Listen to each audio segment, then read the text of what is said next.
Assalamualaikum warahmatullahi wabarakatuh.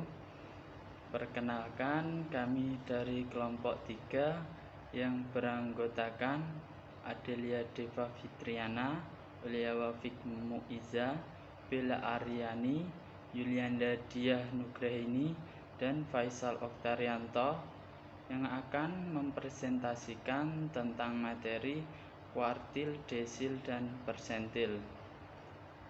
Materi pertama yaitu kuartil.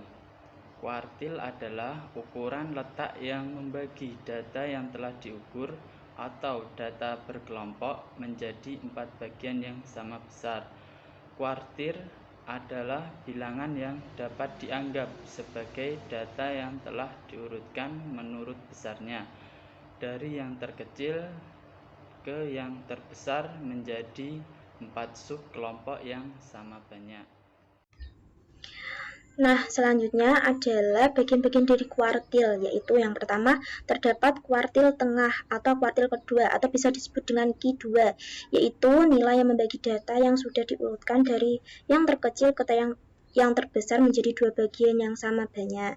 Yang kedua yaitu kuartil pertama atau kuartil bawah atau disebut Q1, yaitu nilai tengah dari semua data yang nilainya kurang dari kuartil kedua. Dan yang ketiga yaitu kuartil ketiga atau kuartil atas atau Q3, yaitu nilai tengah dari semua data yang nilainya lebih besar dari kuartil kedua. Nah, kuartil sendiri terdapat dibagi menjadi 2 jenis, yaitu kuartil tunggal dan kuartil kelompok. Berikut cara menentukan kuartil tunggal dan kuartil kelompok. Yang kedua yaitu desil. Jika sekumpulan data dibagi menjadi 10 bagian yang sama, maka didapat 9 pembagi dan tiap pembagian dinamakan desil. Karenanya ada 9 buah desil ialah D1, D2 sampai D9. Hal ini diperkuat oleh Ridwan menyatakan desil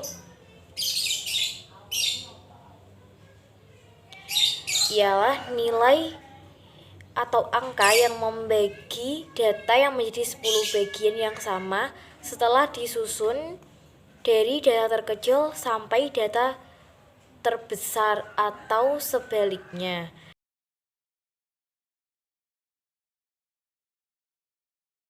Jadi saya akan melanjutkan materi yang kedua, yaitu mengenai desil.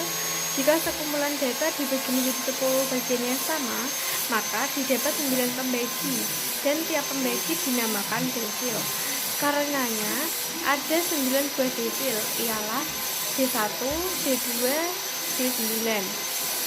Hal ini diperkuat oleh Ridwan pada tahun 2009 dalam bukunya, yaitu yang ke-111, menyatakan desil ialah nilai atau angka yang membagi data yang menjadi 10 bagian yang sama setelah disusun dari data terkecil sampai data terbesar atau sebaliknya. Berdasarkan penjelasan tersebut, maka dapat diartikan bahwa desil merupakan angka yang membagi data menjadi 10 bagian yang sama setelah melalui penyusunan data terlebih dahulu. Data itu dapat disusun mulai dari angka terkecil sampai dengan terbesar. Ada presentil. Presentil adalah bilangan yang dapat dianggap membagi data yang telah diurutkan dari yang terkecil ke yang terbesar menjadi 100 sub kelompok yang sama banyak. Presentil adalah titik atau skor atau nilai yang membagi seluruh distribusi frekuensi dari data yang kita selidiki ke dalam 100 bagian yang sama besar. Karena itu, presentil sering disebut ukuran perseratusan. Presentil yang biasa dilambangkan P adalah titik atau nilai yang membagi suatu distribusi data menjadi 100 bagian yang sama besar. Karena itu, presentil sering disebut ukuran perseratusan. titik yang membagi distribusi data ke dalam 100 bagian yang sama besar itu adalah titik-titik P1, P2, P3, P4, P5, P6, dan seterusnya sampai dengan P99. Jadi di sini kita dapat sebanyak 99 titik presentil yang membagi seluruh distribusi dalam data ke dalam 100 bagian yang sama besar, masing-masing sebesar 1/100N atau 1%.